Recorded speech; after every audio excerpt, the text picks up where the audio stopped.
Good morning, people. Good morning. This is Big Blacks from Positive Vibes TV. I am out here trying to survey the damage from hurricane yesterday. And that's the damage right there.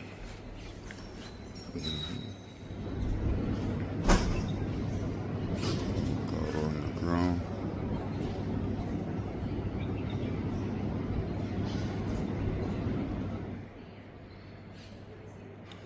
When I came here, this palm tree filled with leaves. All the palm trees are all gone. All the leaves are gone from them.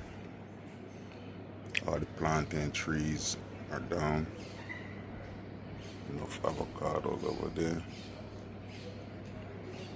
All the leaves are from this tree.